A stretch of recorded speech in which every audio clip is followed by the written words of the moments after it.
Welcome back to Left of Boom. I'm your host, Hope Hodgsek. By any metric, Bing West has faithfully rendered more than his fair share of service to his country. He served in Vietnam as an infantry officer and wrote training manuals, then later went on to become an Assistant Secretary of Defense at the Pentagon, addressing, among other things, insurgencies in El Salvador.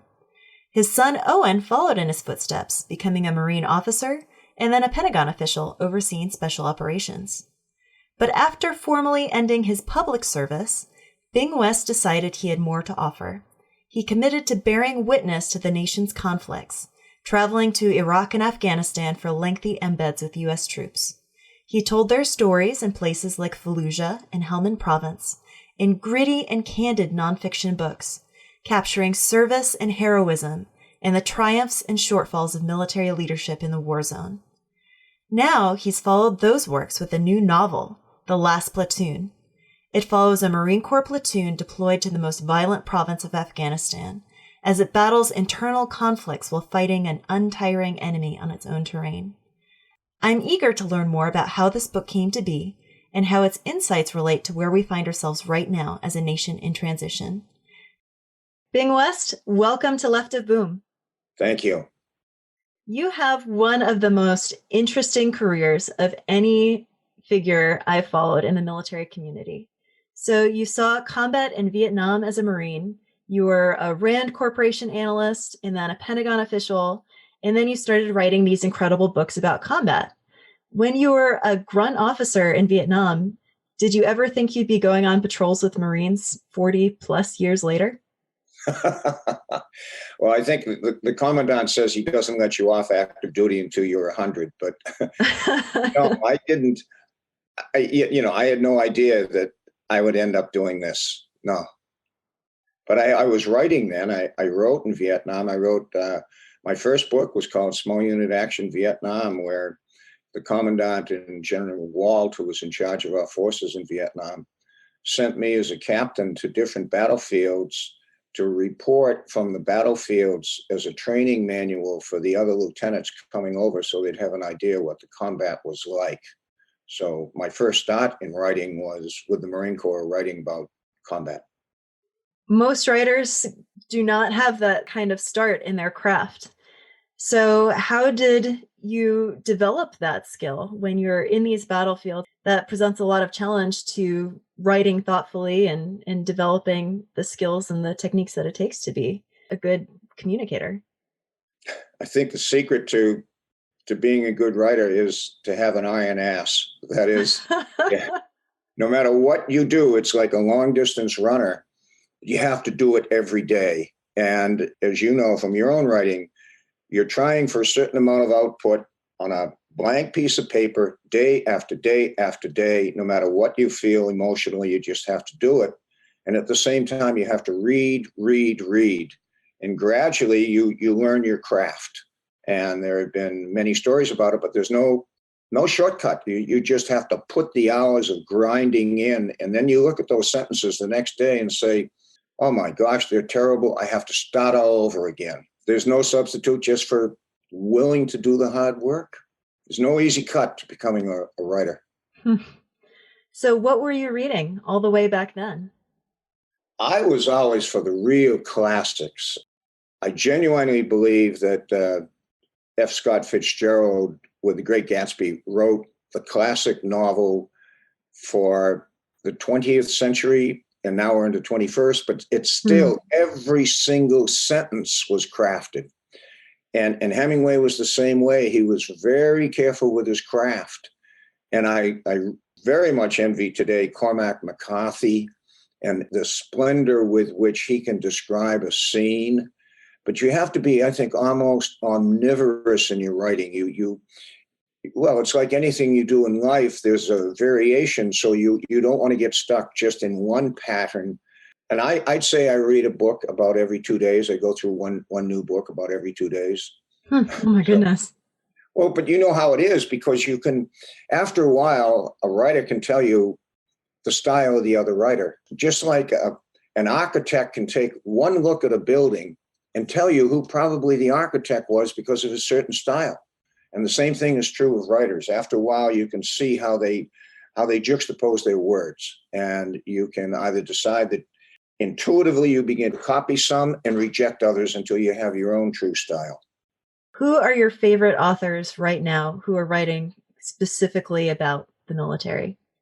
Well, I liked Dex Filkins, but he stopped writing about them. I thought Seb Younger did a good job. Phil Clay, his new novel about Columbia was good. I'd say Phil is the up and coming one, and then there's another author now who now is living in Turkey. Elliot Ackerman. Yeah, Elliot. And Elliot, I like how Elliot does things too. So I'd have to say right now, my favorites about the up and coming, the ones who are much younger than me, would be Elliot and Phil. I think that they have great styles. And they have a lot in common with you in that they're both veteran Marine Corps officers. Good point. And I didn't think in those terms. The interesting thing is we haven't in fiction had many who've come forward from these wars compared to past wars. And that was one of the reasons why I wrote my book. I felt that that the true story wasn't being told as fiction, which brings you into a story and keeps you asking, and then what happened? We've had a lot of good reporting, but not the texture of a novel that enables you to get into the emotions of what's occurring. Well, I had planned to string you along with a few more questions before getting into your book, but I will follow your lead and let's talk about that. So your new book is called The Last Platoon. It's your first work of fiction, if I'm not mistaken. And in some ways, it's on very familiar turf.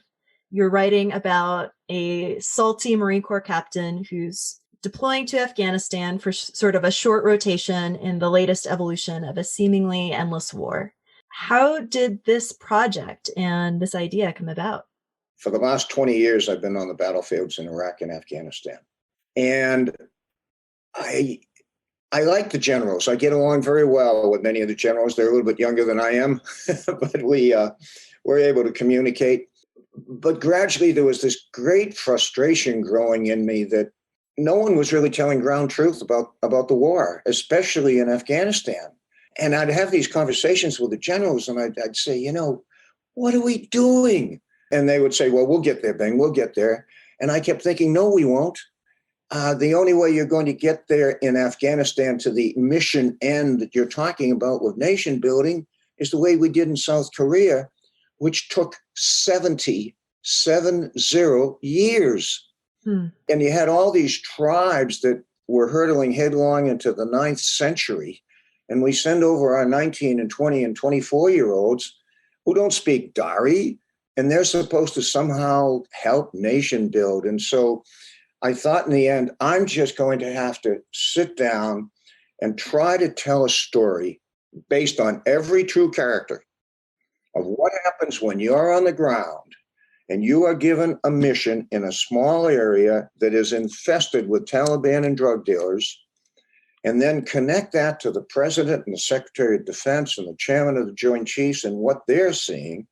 Then bring in the Taliban, bring in the drug dealers, and let people understand what they were looking at, and then bring in their bosses, the people in Pakistan and Iran who are getting rich, and put them all into this pressure cooker, and let's see what happens. So that's what I did. I was so frustrated. I wanted to show any reader why we could not win the mission of nation building in Afghanistan and make it in such concrete terms that people would say, well, by gosh, we're not going to repeat that kind of stupidity or ignorance again. So that was my purpose. My purpose was to write a metaphor in a way that would draw you in. It wasn't lecturing, let's just have the fight. Let's see what happens. Because most people, when you think of it, every time you leave the wire and you go outside on patrol, you're in a mystery story because you're betting your life that you are better than the other person, the Taliban who's out there who wants to kill you. And the Taliban's betting his life that he can kill you and stay alive himself. And so I tried to write it as a mystery story so that the reader would understand both perspectives, but not know how it's going to end. Because I didn't know how it was going to end. I mean, after a while, as you know, your characters run away with you and they begin to tell you, this is what I would do on both sides. So I tried to tell it as a mystery story where the stakes are you live or you die. So you said that the characters in your book are, it sounds like, based on people that you've encountered. Can you talk a little bit more about that? I'm sure you want to preserve some anonymity there, but how did you find them? Maybe, maybe not. The platoon commander, actually, and I've asked him if it's okay if I mention his name, and asked him please to check with his wife first. And he came back and he said, yeah, it's okay. He's now a major by the name of Vic Garcia, and I was with his platoon in Sangin. And Vic was prior enlisted. He graduated from high school. He had fought in Fallujah.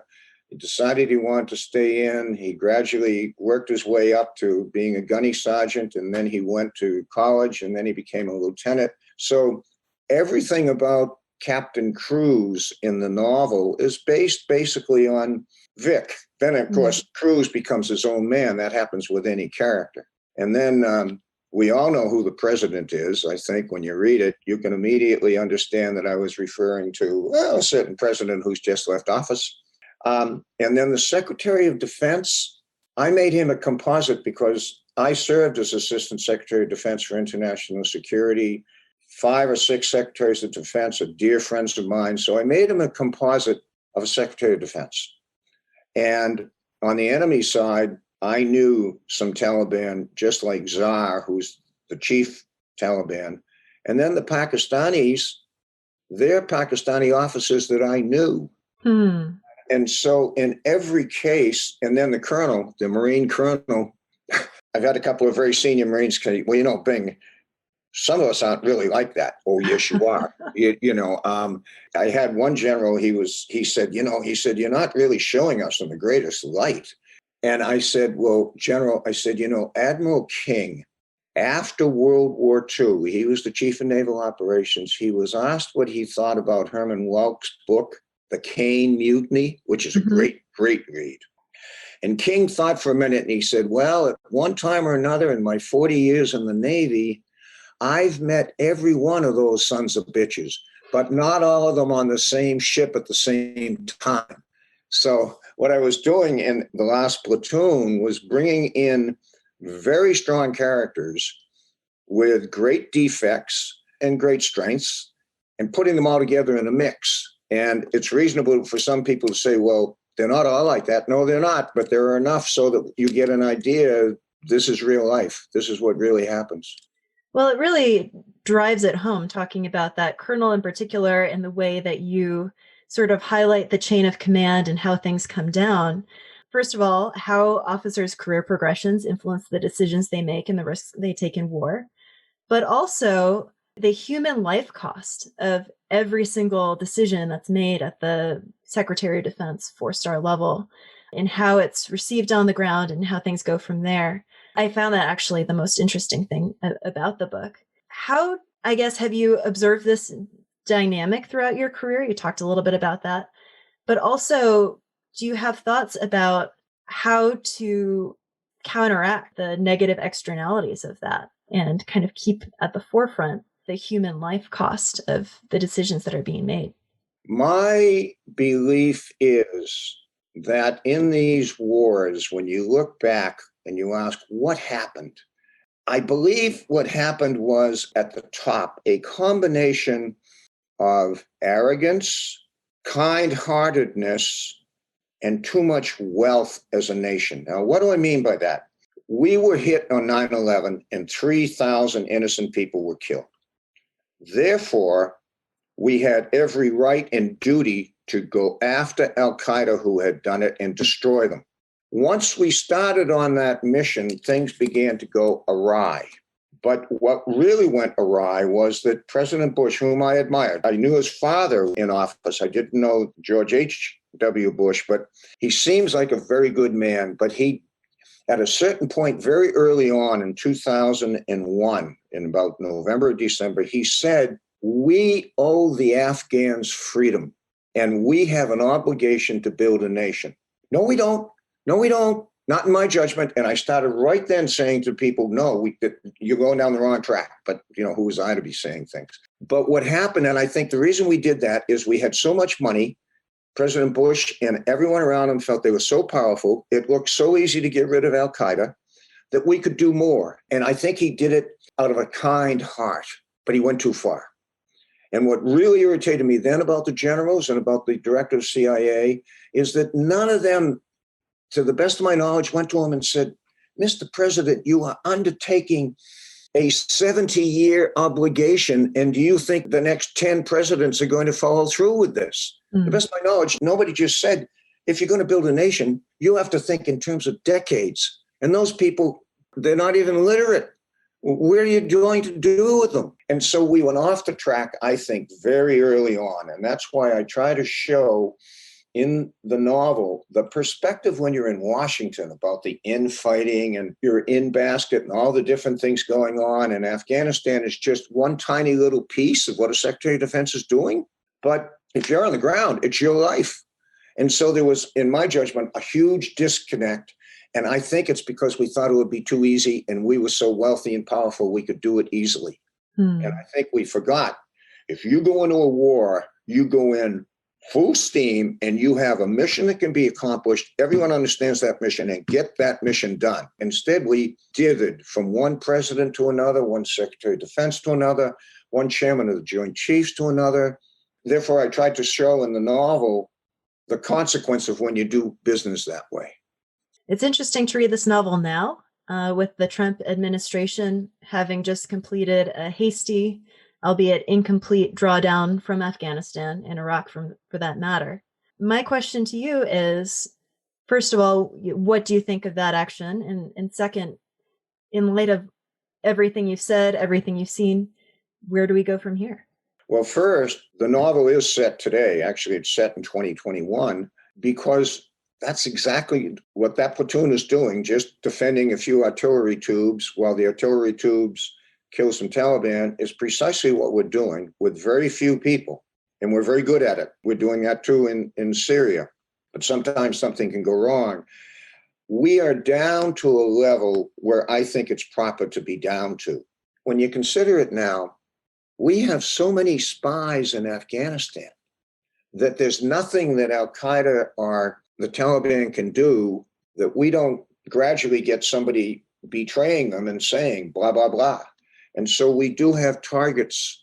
And I believe with a very small number of people, we say we have 2,500 people there. But I just saw the newspaper today, and I always suspected this. They never report the contractors. There are 8,000 contractors and 2,000 American soldiers. So we actually have a force of 10,000.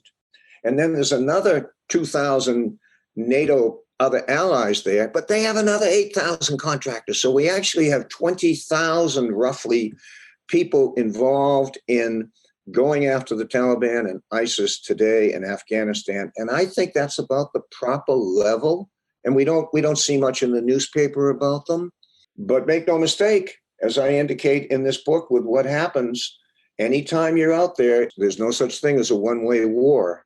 So some of them are still going to die, but I believe that is a price we have to pay because those Islamist terrorists are still determined to kill us. And therefore, we have to keep hammering them until that disease, and it is a disease inside the Muslim religion, until that disease fades out, just like COVID will fade out.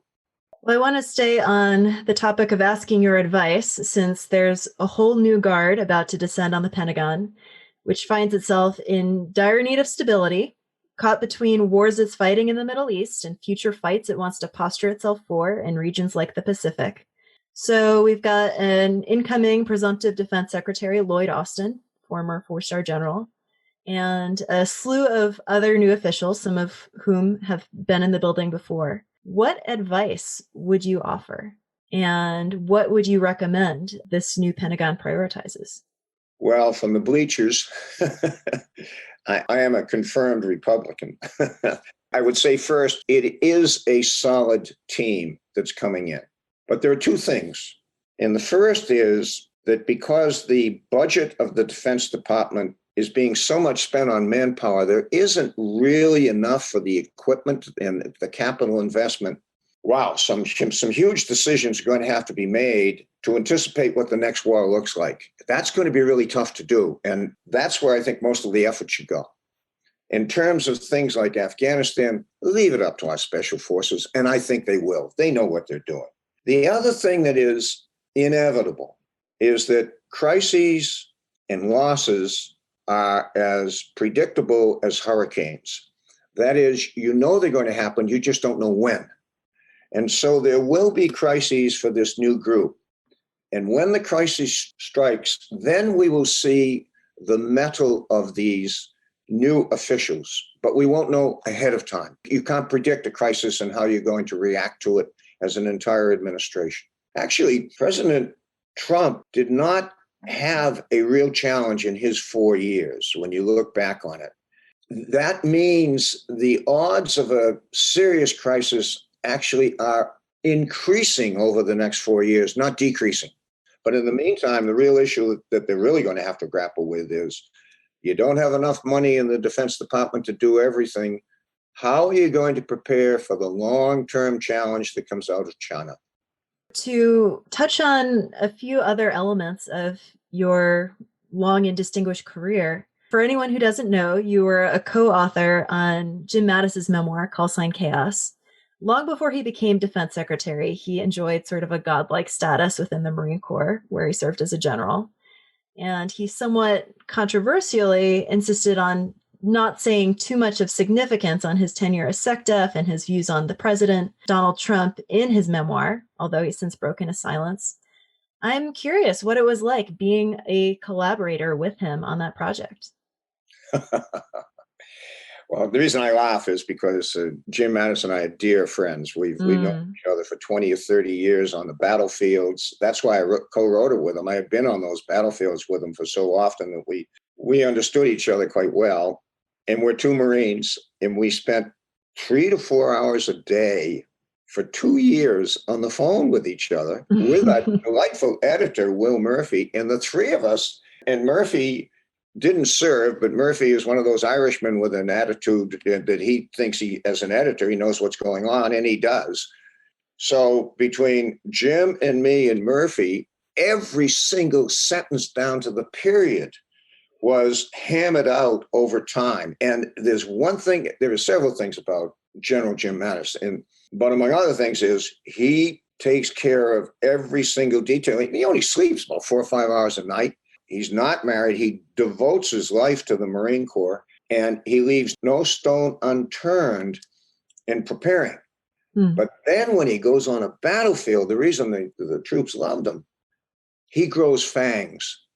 He's a Wolverine when he gets on that battlefield. He is singly focused on destroying the enemy. And that's what clicked with the troops. They immediately knew that this general he'd give you an order, he would let you do the order, he believed in initiative, but he was out there to win every single battle. And in writing the book, we tried to show what he learned about being a leader step by step over time. But the interesting thing is, Jim didn't really like being a 4-star that much at all. He immediately would have gone back to having the division, the 1st Marine Division, if they would have let him, because that was much more fun. Then he could really interact. He felt as a 4-star, he was getting up to a level where he really didn't have the connection with the troops that he really wanted to. Jim Mattis is most at home on a battlefield. Are there any regrets in retrospect on either side about not being more direct? Jim Mattis has since been very clear about what he thinks about this immediate past president and fomenting insurrection and all that.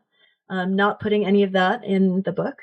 Jim, I think, very sensibly and very rightly said, look, if you're a military general and you retire and you keep the title general in when you write your letters, etc., then you have an obligation to be very careful with the Constitution, because the last thing you want to do is have any president coming in and looking at a general and thinking, well, he's here with me now, but the minute he leaves, he's going to be out there criticizing me, because then the president as commander in chief will believe he can't trust his generals. So Jim believed keep your mouth shut. And he clung to that the entire time. He wasn't going to discuss what he and President Trump talked about. He never did. But in the end, it was only at the end when President Trump, I think, went way over the line with what he did on 6 January. You're really inciting. For the sake of the Constitution, General Mattis believed he had to speak out and say, "Be gone, man, be gone. You have violated your oath." And that's why he spoke out.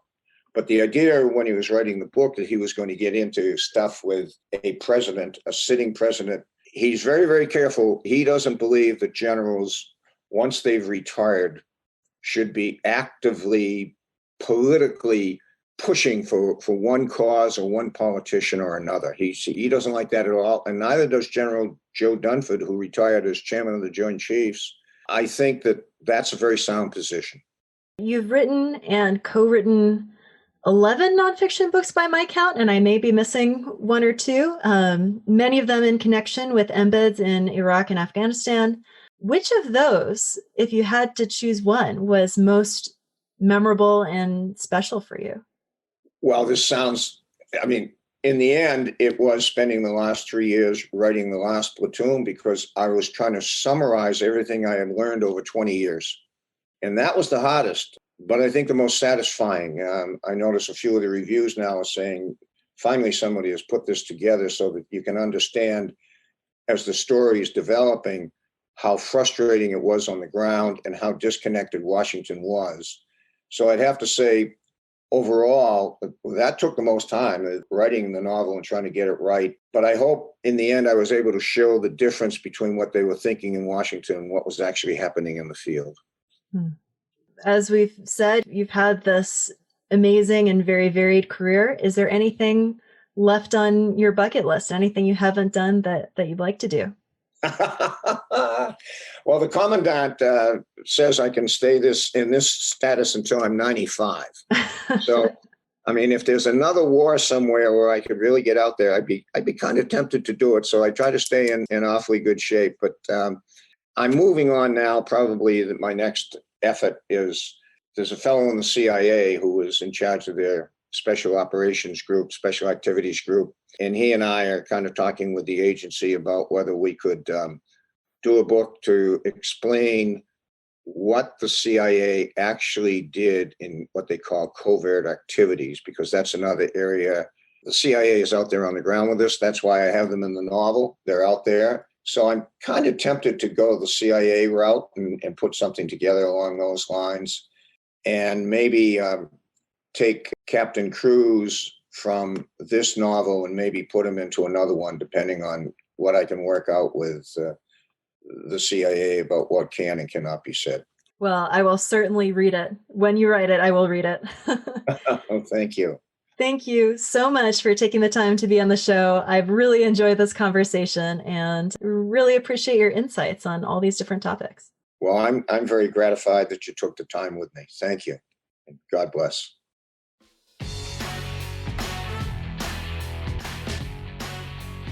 Thanks once again for joining us here at Left of Boom. The Last Platoon was published December 15th, 2020, and can be found on Amazon or anywhere else books are sold. The previous episode of Left of Boom, featuring Medal of Honor recipient Kyle White, is already one of the most popular we've ever had. If you missed it, I encourage you to subscribe to Left of Boom today and check it out.